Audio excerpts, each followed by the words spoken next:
1 Corinthians chapter 11, let's try this again. We didn't get very far last week. In fact, I think actually we claimed more verses than we adequately and actually got through. The truth is, we were normally on schedule to do communion the first Sunday of the month, and I asked everyone to hold that off because I thought we'd do the first 16 verses last week so that this week we could get into the section of 1 Corinthians 11 where we were talking about communion, and therefore, this whole service could be about communion. But then we got like 4.5 verses last week, and that messed everything up, and I was afraid if I asked Tammy to hold off those communion songs another week, that she might resign, so here we are. We should get to our section for communion next week, though we will observe communion this morning. But let's recap a little bit just to situate ourselves back in the passage itself. In verse 4, the Apostle Paul spoke to the church at Corinth and told them that any man who prays or prophesies with his head covered, that is, wearing some kind of head covering, a yarmulke or something of the sort, that in fact he dishonors Christ, his head. And he said that like we should all know that. The problem is we don't all know that. That does not initially make sense to us. All we've ever known from Judaism, as we study Judaism, is that the men always wore yarmulkes in public, especially for public worship settings. So that's what we would expect. We would expect it to be appropriate for men in the now Christian era to continue on wearing head coverings in church. But as it turns out, there's been some kind of transition between Judaism, the life and ministry, death and resurrection and ascension of Jesus, the institution of the New Testament church, and now here's Paul telling us, no, that's actually now for Christian churches a really bad thing, at least for Corinth. For a man to pray or prophesy and have his head covered, basically for a man to be in a Christian church service with something on his head covering his head.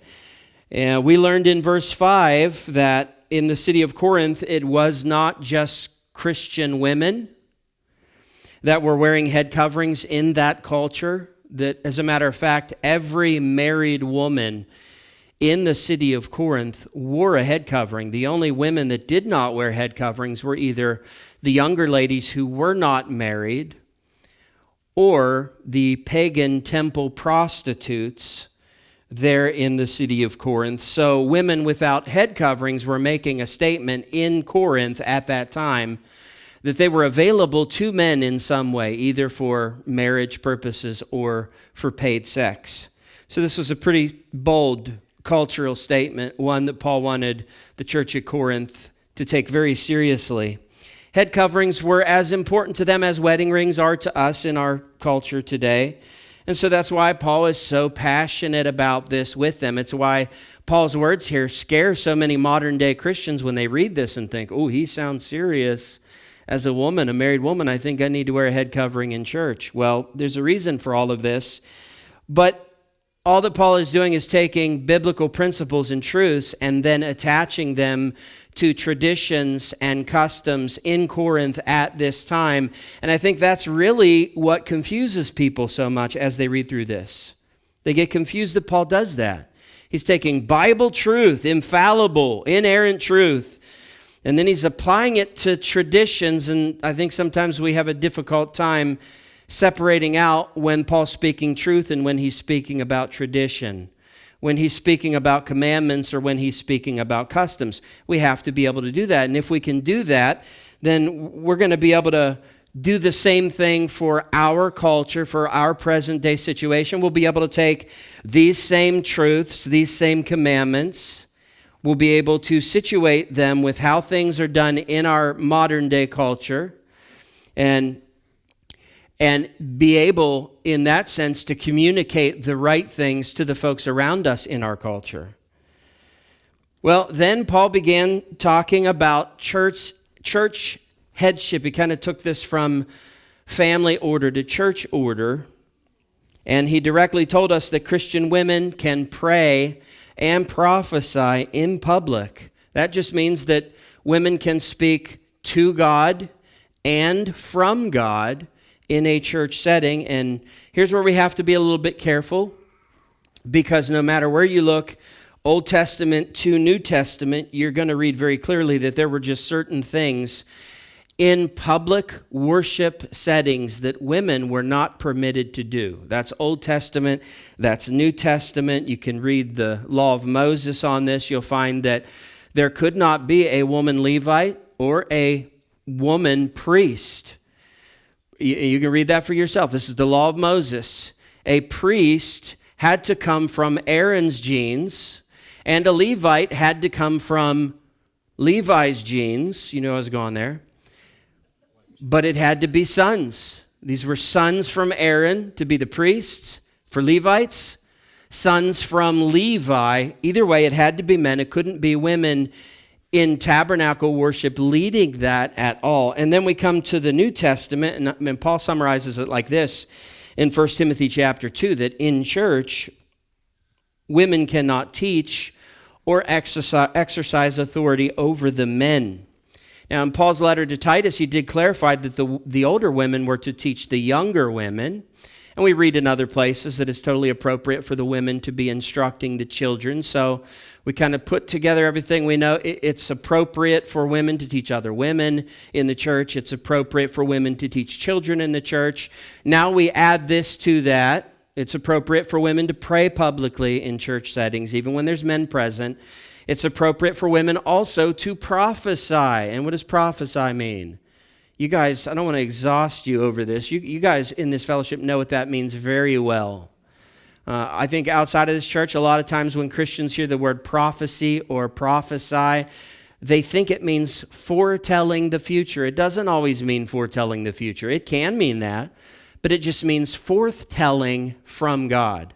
So that's why I said praying and prophesying, that means speaking to God and speaking from God. Prophesying just means you're speaking on behalf of God. Women are allowed to do that in the public church setting so long as they don't violate what else we have written in the scriptures. For example, a woman, she can prophesy in church. I mean, that's basically what Mary Magdalene did when Jesus tasked her with announcing the resurrection. She went and she told the male disciples about the resurrection. She was prophesying to them. She was speaking to them on behalf of Jesus. That's what Tammy does up here on a regular basis.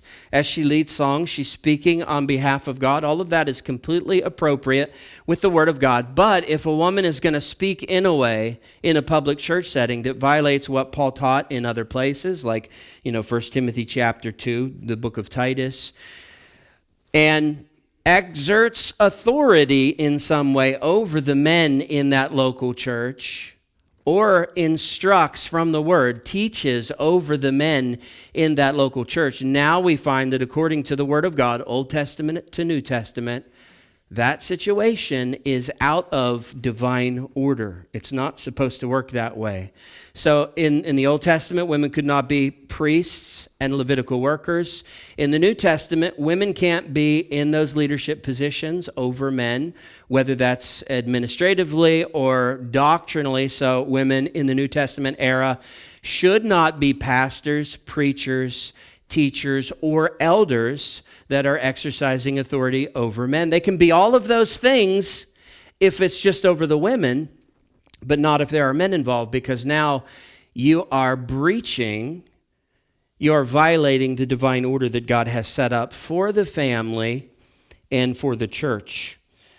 We studied this last week, mostly in relation to family order, but it is in fact the same when it comes to church order, that we may have women in our congregation that know the Word better than the men do. And like they have the qualities to be in leadership more so than our men do. And we get in those situations where we're like, okay, well, do we let the guy do it? When there's like 20 women in our, I'm speaking hypothetically here, when there's like 20 women in our church that could do it much better, And the answer is yes, we do that. We stick with the man because in the process of choosing what we think might not be the best situation for our church, we are honoring God by honoring the divine order, and he's going to honor us for that, and he's going to bless us for that. And that explains how I'm up here. We got 20 women in this church, not speaking hypothetically, that could probably preach, teach, and pastor better than me, but we're going by the divine order. That's what God has called for, and we know that God honors that. He's going to take that man that's lesser in our minds than the women. He's going to bless that man. He's going to speak to that man. He's going to use that man to correct, to encourage the whole fellowship. That's how God views this. We be obedient to do our part. He will show up. He'll do the miracle stuff and make it good and right for everyone that's involved. As far as women in ministry, I'm going to leave it at that. You know, this is a very complex topic, and there are generally a lot of arguments against plain statements like that. So if you would like more information on that, women's position in ministry roles, you can go to our website, anchoredfellowship.com. And we did a study back on May 1st of 2024 called Women's Role in Ministry. So you can go to anchoredfellowship.com, click on Message Archive, click on Browse by Topics, and that title will be right in there. You can just click on that title. It'll take you right to that message. You can listen to that message where we exhaustively deal with this, where we take all of the arguments against what the Bible teaches, and we set all of those arguments straight with the Bible itself, so that if you go listen to that teaching and you still disagree with us on this topic, I'll just tell you right now, you are letting American culture subvert and pervert the Word of God. Because American culture's got our thinking so out of whack on this. We're so confused about this. The Bible isn't confused about this. The Bible is very clear about this, so I'll just leave it at that. But let's finish up this intro with the questions that emerge from the tiny little section that we did study so far in 1 Corinthians 11. First of all, must Christian men, and this would be all men and all women from all time, must Christian men refrain from wearing a head covering in church? Is it a sin for a man to wear a hat in church, Jerry? And the answer is no. It's not necessary. It's not a must. So then the next question would be, okay, well, should men, pardon me, should men refrain from wearing a head covering in church when they pray and when they prophesy? And the answer to that is that completely depends on the culture. Paul's culture there at Corinth, yes, the men should abstain from wearing a head covering. Our culture today, I don't think it really matters. There may be some folks in our church that don't like it. I don't know. Personally, there's nothing outside of the church in the culture that would say it's inappropriate or sinful or shameful. So I think modern day, we don't really have a problem with that. Personally, I don't care. You men, you can be sitting back there in your hats. Josh, wear your cowboy hat. That's fine with me. Love it. I'd have no problem with it. I told you this is in me from my upbringing, like some after effects of something cultural, to where I could never get up here and preach, teach, pray publicly, anything like that in a ball cap. I would just feel weird, even weirder in a cowboy hat, because I look even weirder in a cowboy hat. But that's just me. Now, as far as women goes, must women wear a head covering in church when they are praying or prophesying? Must they? And the answer to that would be no. Again, the next question would be, should a woman then wear a head covering in church? And the answer to that has to be exactly the same. It depends on the culture. For the culture in Corinth, yes. You know the reasons. We're going to get into a little bit more today. But yes, the women in Corinth, because of their culture, they should definitely have worn their head coverings in church settings and even just in public in general. But how about the person in 2025? And the answer is no, because No one looks at a woman with long hair in public and automatically assumes that she's a hooker. That's what they did in Corinth. If you were a woman wearing long hair out in public, you were like, whoa, she's available. She's either wanting to get married or she's wanting to hook up in a more inappropriate way. We don't assume that these days. We see women with long hair that is not covered in public, and that is not any kind of sexual statement to us. I'll just add this, ladies, if you do feel like the Lord is speaking to you from this passage and you want to wear a head covering, some form of symbol on your head in honor of your husband as your covering authority, and just reflecting what Paul's speaking about here with the divine order, then you are welcome to do that. But it is my personal advice. I would personally advise you against that because, again, what's this all about? It's about taking truths and principles that are from God and then applying them to culture. And what does our culture say about women in head coverings? Here's what our culture says. If a woman's wearing a head covering these days, it's probably because she is Amish or apostolic or Orthodox Jew or Muslim. So for a woman, a Christian woman, just a regular, accurate to the word woman today, to wear a head covering, you have to understand you may get mistaken out there in trying to make the right statement to the public. You actually may be making a wrong statement of the names that I just gave you.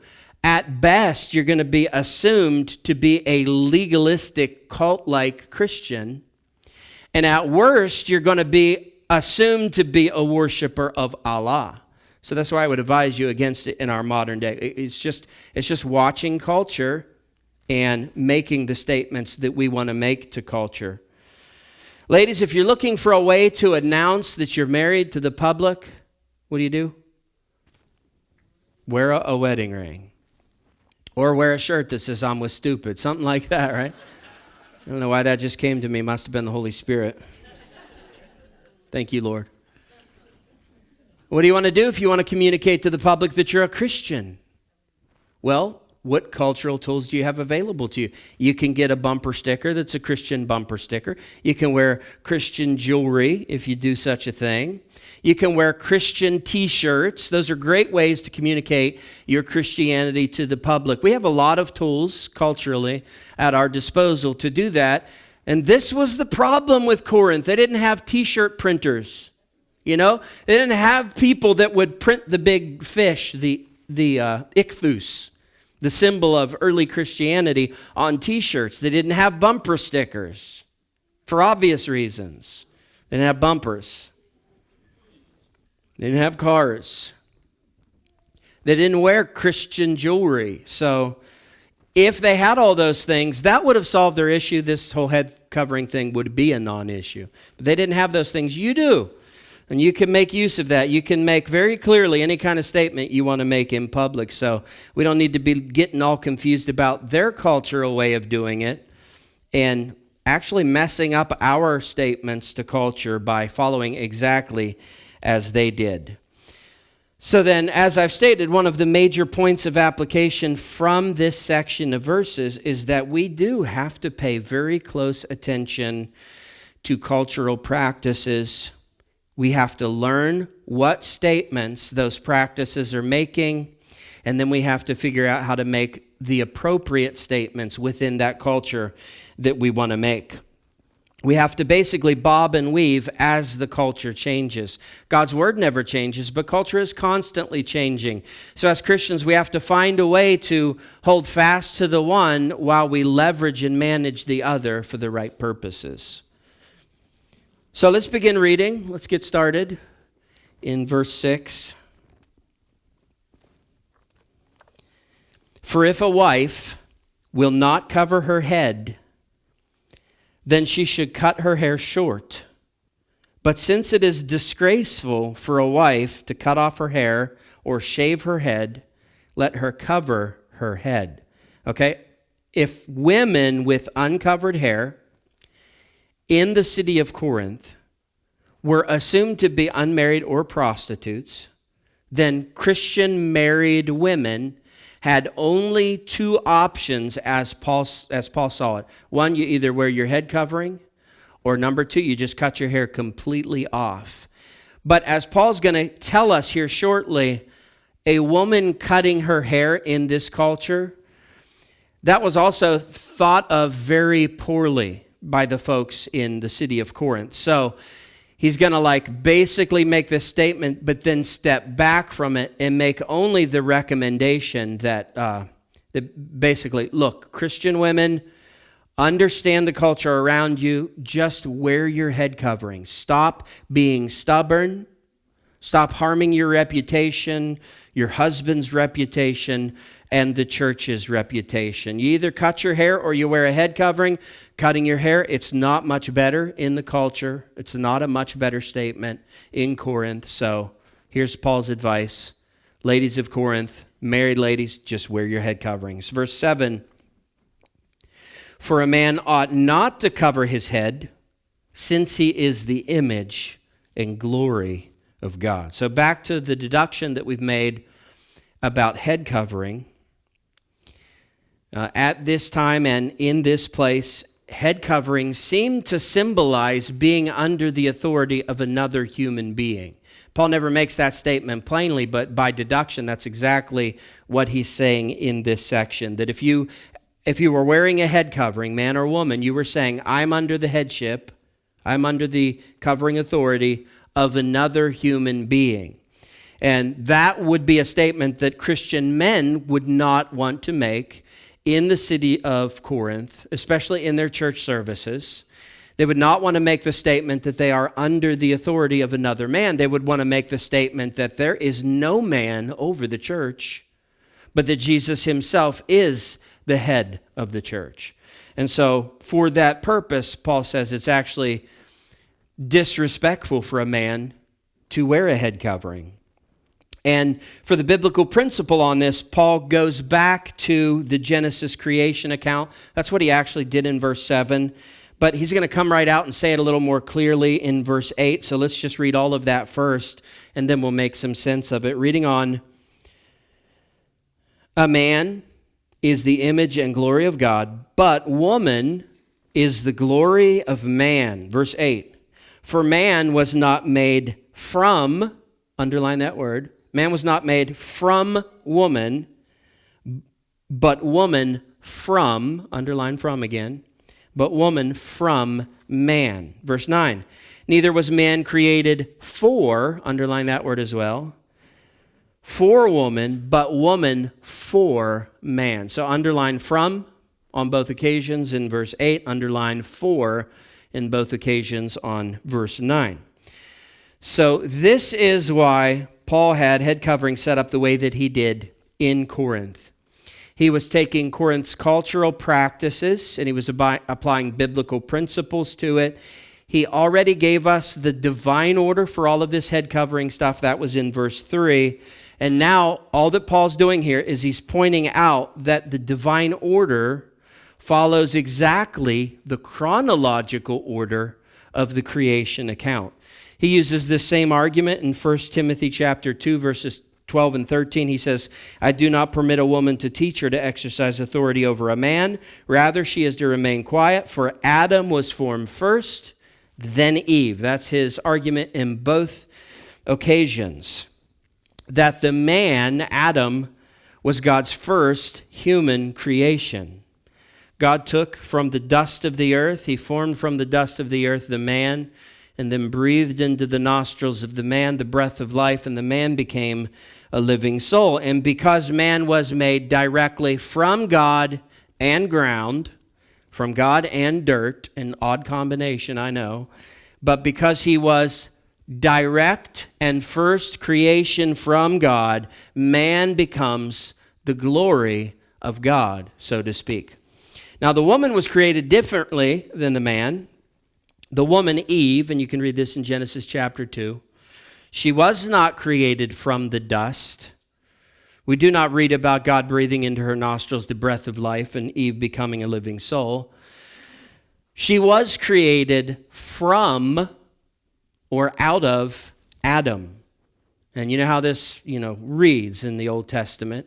The book of Genesis chapter 2, God took and opened up the side of the man, and from the side of the man, the rib, or the chunk of the man, God took from the man, and from that chunk of whatever it was, God made from that the woman. It's kind of like using sourdough starter to start your next batch of sourdough.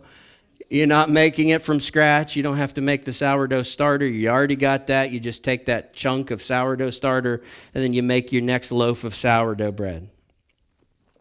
Well, all that's to say this. You can look at the man, and you can say, man came directly from God, first creation. But when you look at the woman, you have to say, the woman came directly from the man, second creation. That's true. God created her as well. God formed her. Pretty much everything that we could say about Adam, we could say about Eve as well, except for the whole dust thing. But it's just that she was made directly from the man in the chronological order of things, and that makes her, in this sense, the glory of the man. Now, when looking at the Genesis account, in order to support that divine order that Paul gave us in verse 3, there's another important factor, not just chronological order. We read about that, and that was the word from in verse 8. Now we're going to talk about the next part of the divine order that kind of gives this to us, and that would be the purpose for the creation of each sex there in the Garden of Eden, Genesis chapter 2. And that is the word for that we see 2 times in verse 9. So from, that gives us chronological order. For, that gives us purpose for creation. What was the man created for? What was his purpose? And I guess that's a tough question to really fully answer. I would just put it like this for time's sake this morning. The man was created for God, and he was created to rule over the earth. That's what the word dominion means. The man was to take dominion over the earth. And what was the woman created for? What was the woman's purpose in creation? She was created for the man. She was created to be a helper that was suitable to the man. Verse 10, don't throw stuff yet. If you got your tomatoes, hang on to them just yet. Verse 10. That is why a wife, because of this divine order, because of the chronological order of creation, because of the purpose for creation, that is why a wife ought to have a symbol of authority on her head because of the angels. Okay, so ignore the because of the angels part for just a moment, but there it is. Very plainly, this head covering culturally meant that this woman was not on her own, that she was under the earthly covering, the covering authority of another human being, her husband. In the church, it meant that women, when they wore those head coverings in church, were acknowledging the male leadership in the church who were under the headship directly of Jesus the Christ. Now, look at the word angels. Because of the angels. It's a little added section that Paul threw on the end of it just to confuse us real good. The word for angels is just the word for messengers, whether you're looking in the Old Testament or the New Testament. That's why in the book of Revelation, we read the word angels, but we know that that is speaking of pastors. That's defined for us, because angels just means messengers. So this very well could be referring to human messengers. So it could mean that women in church should wear their head coverings in the city of Corinth for the sake of the ministers, the messengers of the word, for the sake of the pastors and the Bible teachers. And you can see where that would matter, right? Imagine being set to teach the Bible on a given Sunday there in the church at Corinth, and you get up front and you look at the congregation and none of the women have head coverings on. That could really switch things up with your plans for your message. You might say, are all these women prostitutes? Maybe I just throw this chapter by chapter, verse by verse thing out the window and just preach a gospel message, see if they all get saved. No one's got a head covering on. So that would kind of be confusing for the earthly messengers there in the church at Corinth. But probably, when we read the word angels here, it is speaking about angels in the proper sense, and that would be angelic beings. And you say, well, why would church order, why would statements of custom, why would that matter to angelic beings? And I would just say it like this. The angels take order very, very seriously, because you have to remember their history. 2/3 of the holy angels watched as 1/3 of the holy angels stepped out of divine order and followed after the deception of Lucifer, and then fell from their original order. So to me, when I think about this, I'm like, I bet it gives the holy angels flashbacks when a woman tries to wear the pants in the family. I bet it gives them flashbacks when a woman tries to take authority over a local church. I bet it's like angelic PTSD for them. Like, oh no, here we go again. Why won't anyone just stay in their proper order? Why won't everyone just figure out what role God has put them in and then just stay put? On the other side of the spirit realm, the fallen angels, I fully believe you have the fallen angels egging on those kinds of rebellions against the divine order, whispering into the ears of the women, your husband really is stupid. I think it's time you just kind of take the lead here. And he's not going to give you any flack. He doesn't want to lead anyway. Just go for it. Lead the family. Or, in the church, the men, this is boring. These men are leading it. They don't know half as much as we do. There's no life in it. There's no excitement in it. They're monotone.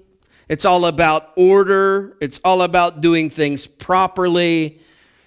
Maybe it's time you step up and you fix things.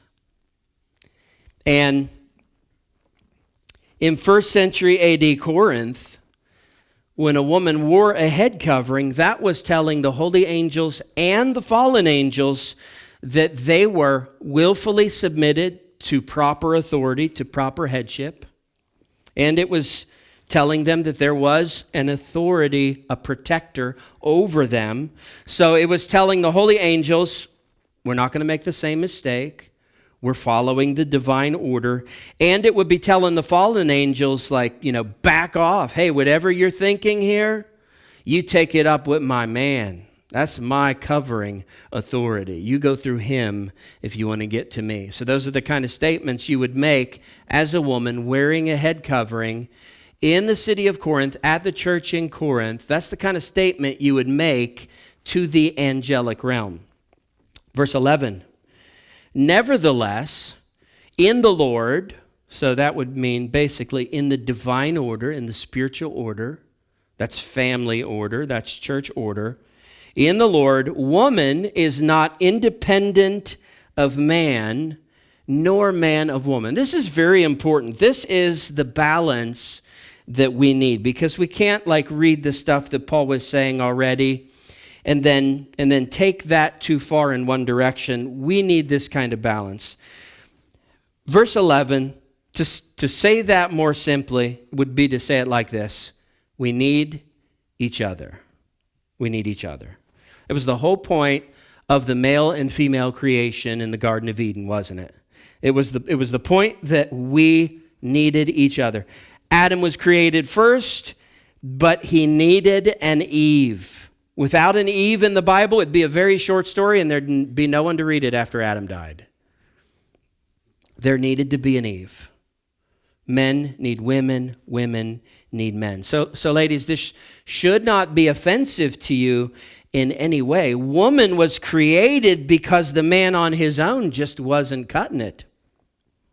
It's literally the first time in all of God's creation process where he stopped and acknowledged that something wasn't good. Everything else he went through, he created it, trees, plant life, animals, fish in the sea. Good, good, good, good.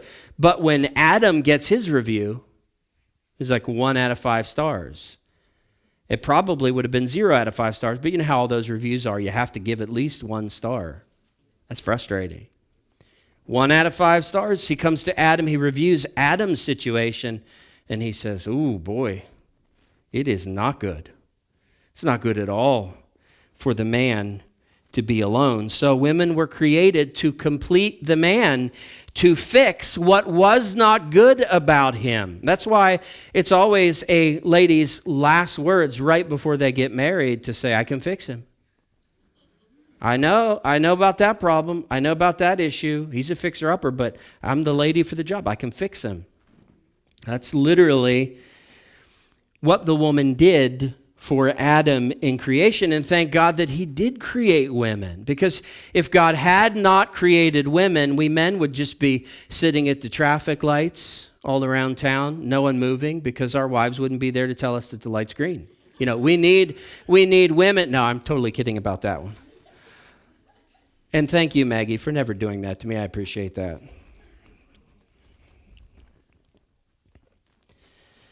We need each other. Not just for procreation, obviously for procreation, but men need women, women need men need women to be women need men to be men. The woman is to be everything that the man is not. The man is to be everything that the woman is not. So don't expect to marry someone and have like the exact same viewpoints on everything, the exact same likes and dislikes. You're going to be different. Expect that, know that, because that's the way God intended for this all to work. To be complete and balanced, a man needs to find his woman and then join himself to her, unless, of course, the Lord has gifted you for the single and celibate lifestyle. Anyone want to go back into all that again? Me either. In the church setting, it works no differently. We need each other as well. If it were all men in the church, I think it would be, as I alluded to, kind of boring and lifeless, but man, would everything be done in order. And all the light bulbs would be changed, All about business, all about maintenance. Let's get through it. Let's get it done. Here's the schedule. Boom. But if the church were only women, I think, wow, would it be exciting. Man, emotional, spiritual. But also, it might get a little weird. It tends to do that in an all-women kind of setting like that. So we need both the men and the women in the church to balance it out. And that's just because of how differently we think, Men, one-track minded. Women, we can't put a number on those tracks. Many, many tracks. Best way I heard it explained was like for the man, there's one box in the middle of his head.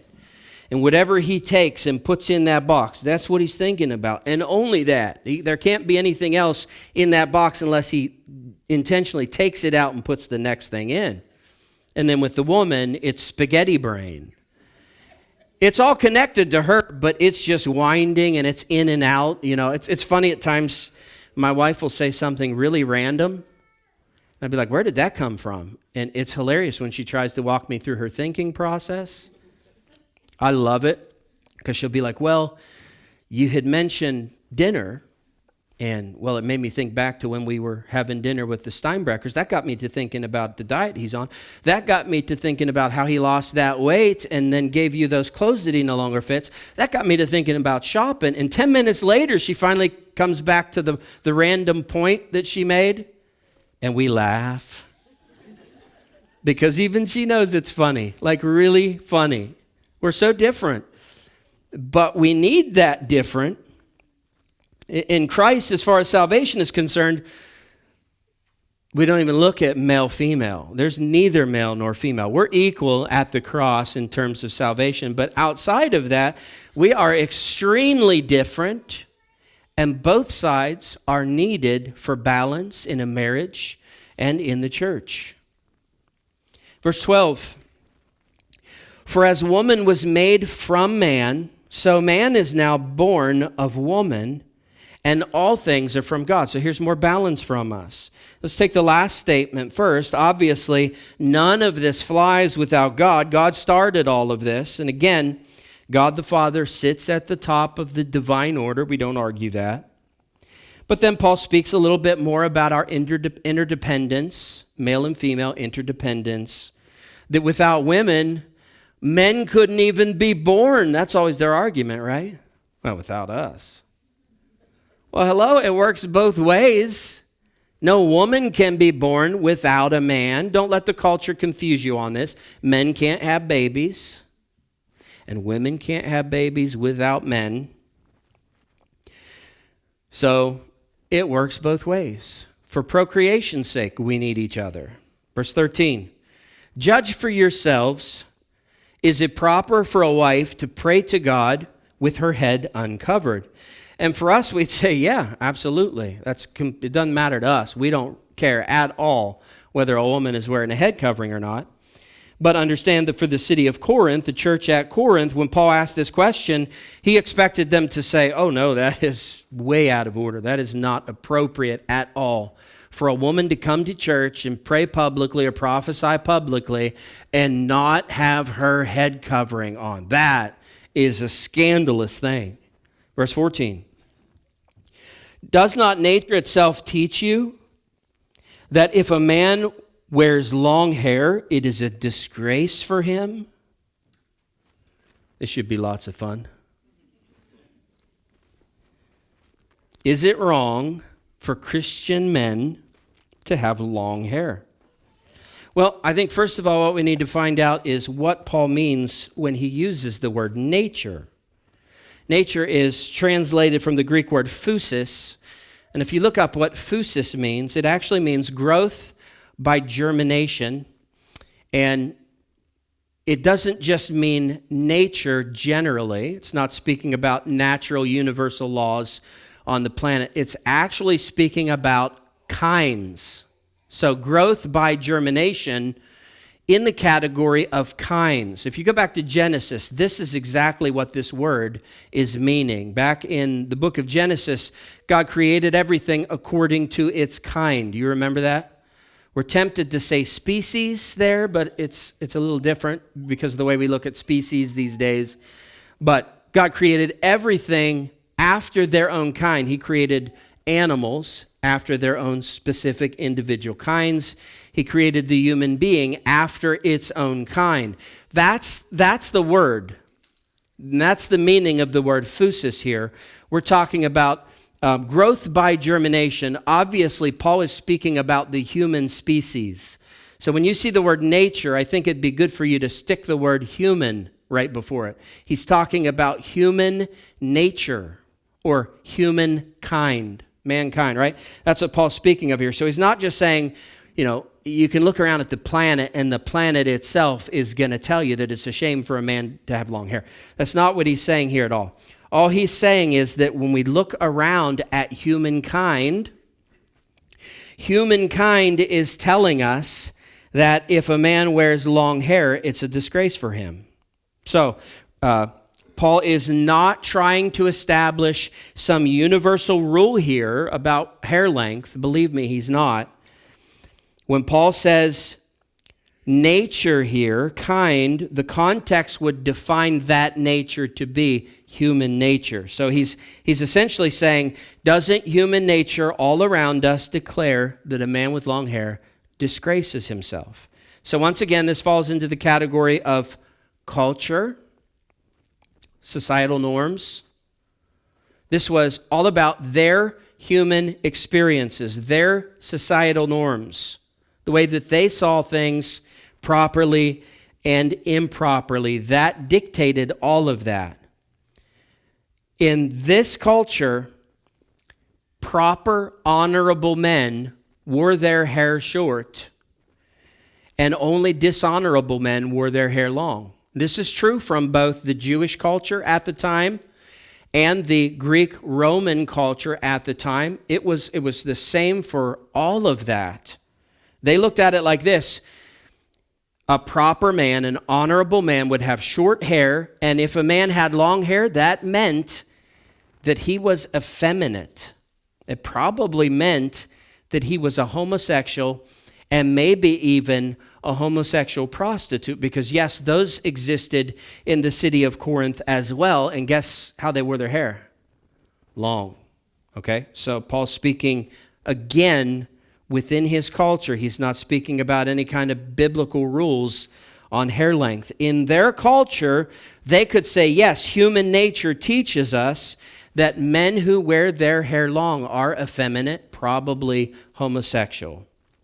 And it's not the same in our culture. It's not the same. We don't have any kind of length expectations for hair in our culture. All of this has changed for us. Besides, here's a good question. What is long hair? It's a very subjective thing, isn't it? Does a man have long hair if it's past his shoulders? Or does it need to be about midway down his back? Is that what constitutes long hair? Or does it have to be that it's got to be long enough that he can tuck it into the back of his pants?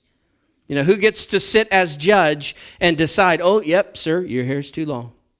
You need to get a haircut next week. It's a very subjective thing, and I'm sure my dad would have something to say about this. I won't let him take the stage, though, out of fear for what he might say, but when I was younger, and we joke around about this quite a lot still, when I was younger, between probably the ages of 12 and 16, I really wanted long hair. I begged him for long hair, and he just would flat out tell me no, and I could tell it made him mad every time I asked. And I tried every argument I could think of, and he was just dogmatic on it. No, you're not going to have long hair. So you know what I did? I obeyed. End of story. Good story. Okay, that's not what I did, though. What I did was I would let my hair grow as long as I possibly could and tried to keep my dad from seeing how long it was. Every day he'd come home from work, we'd sit at the dinner table together and have dinner, and I would take my hair and I would go like this, and I would tuck it in the back of my shirt, and I would sit like this at the dinner table. So I was afraid if I moved like that, a little hair would pop out and he'd see it. Did it work? Nah, never worked. He would always catch it and say, Arlyn, haircut tomorrow. Of course, that meant work for Mom. She'd have to take me and get a haircut. Well, what really got my goat is when I finally saw a picture of my dad when he was dating my mom. He had long hair. He was a 70s hippie. Not just a hippie, he was a hypocrite because he wouldn't let me have long hair. And then insult to injury, absolute negative irony, by the time I was old enough, 22 years old, moved out of the house and could grow my hair long, I was balding already. Neither my dad nor nature would allow me to have long hair. But I'm over it, as you can tell. Doing really well. Now, another way that human nature weighs in on this argument is just in the simple fact that through growth by germination, which is the word that Paul uses here, phusis, by growth through germination, it's just a fact that women have a natural advantage to growing long hair over men. Unless you're like Absalom from the Bible, the normal woman her hair is generally thicker and will grow longer than a man's. And a man's hair is generally thinner, weaker, and doesn't grow as long even if you want it to. And that is because testosterone drives men's hair growth and estrogen drives women's hair growth. And unfortunately, testosterone is terrible against DHT. That's the thing that causes your hair to thin, weaken, and ultimately do this. But estrogen is very effective against DHT, and that's why usually women don't thin or lose their hair as badly as they age as men does. In general, human nature just does that. It gives women long, beautiful hair, and it gives men thinner, short hair, and it doesn't always stick around for too long. So that's just where we're at. I would like to add before we kind of close on this very odd point of speaking about hair and go right into communion, that this verse does not say that a man in the Corinthian culture would commit a moral failure if they wore their hair long. It's not saying that. It's not calling it a sin. It's just simply a loss of honor in the culture. In other words, if you're a man and you have long hair in Corinth and you're a Christian, when you're walking in public, everyone is going to assume that you are effeminate. Everyone's going to assume that you're a homosexual. And if you let people think that because you're stubborn and you won't get a haircut, then what that's going to do is shame you. It's going to bring disgrace and dishonor to you because they're going to be thinking about things that are incorrect and inappropriate about you. Now, our culture, no such thing. There shouldn't be any feeling of obligation one way or another here. If you're a woman with short hair, we don't care. If you're a man with long hair, we don't care. Unless you're Mark, get a haircut. But everyone else, you're fine. We just don't care. So we really just need to be paying attention to the culture that we're in, making sure we're making the right statements. But with that said, at times, we can't always let the culture dictate where everything's going, can we? There are times where the culture wants to take and start to do something that is absolutely contrary to the divine order, and in our case, contrary to what God has established about gender and gender distinction. And that's where we'll leave it for this week. We'll pick right back up there next week. We'll talk about God established gender. It's real simple. That's what I love about the Bible. Real simple. Male, female. And what God has to say about gender distinction. In other words, you should be able to walk in public and not have someone tap you on the back and say, "Excuse me, ma'am," and you turn around, "Oh, you're a guy." Ooh. That should not happen. There should be gender distinction. That's biblical. We're going to talk about all of that next week. Bring your gender confused friends. They will love it.